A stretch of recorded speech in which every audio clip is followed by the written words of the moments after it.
আপনি নিলে জামাই বাবুজি, তুমি কি পাগল হয়েছো?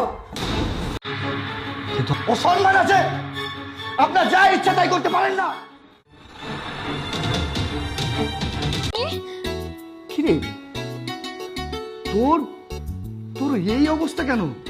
আর তুই ঘর কিন্তু একটা চাকরানি আছে, সে ভোরবেলায় ঘুম থেকে উঠে রান্না করে, কাপড় চোপড় ধোয়, সবার জন্য নাস্তা রেডি করে। আর একটু আমার কপালটাই তো খারাপ, আমি তো জন্মাইছিলাম কষ্ট করার জন্য।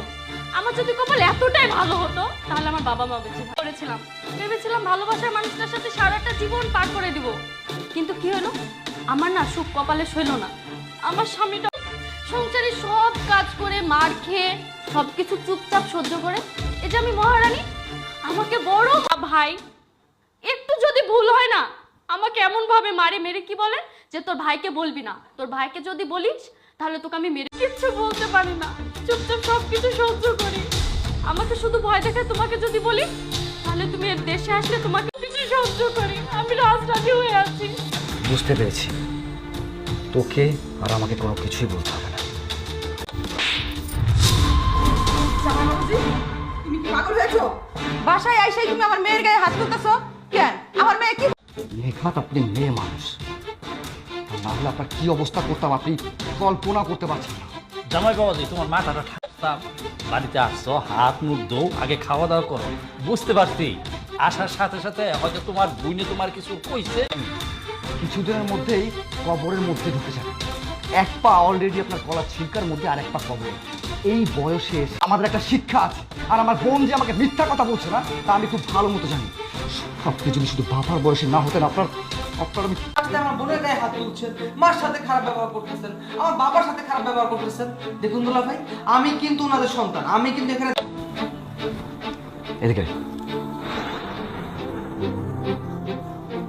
এখানে আমার সামনে তুই তুই আমার বোনের দিকে কোন নজরে তাকিয়েছিস?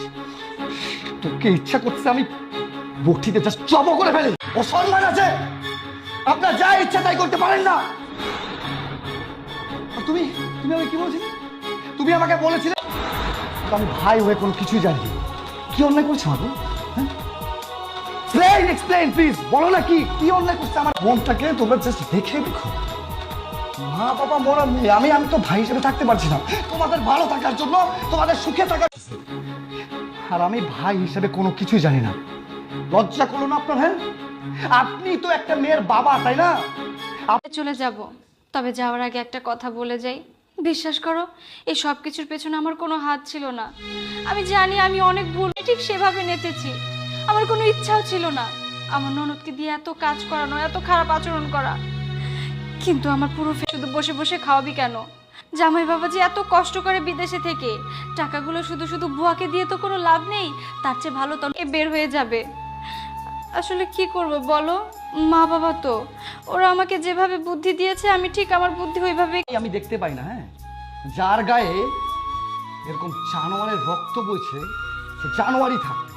ওই কথায় আছে না, যাতে রক্ত তোর গায়ে বইছে, তুই আবারও আমার বোনের সাথে কিছু না কিছু করার চেষ্টা করবি। এখন তো আমি আমার বোনকে ফিরে পেয়েছি, নেক্সট ঠান্ডা করো, এখানে ভাবির কোনো দোষ নেই। তুমি যাওয়ার পরে ভাবি 2 মাস অনেক ভালো ছিল। যেদিন থেকে ভাবির বাবা মা এসেছে তাহলে এদের বের করে দাও। এদের বের করে দিলে সবকিছু ঠান্ডা হয়ে যাবে। ঠিক আছে, আমার বাসা থেকে বেরিয়ে যান, তা না হলে ঘাড় ধাক্কা দিয়ে আমি বের করে দিতে বাধ্য হবো। Out out out. বোন, এতদিন আমি তোমার উপরে অনেক টর্চার করেছি, তুমি আমাকে ক্ষমা করে দিও।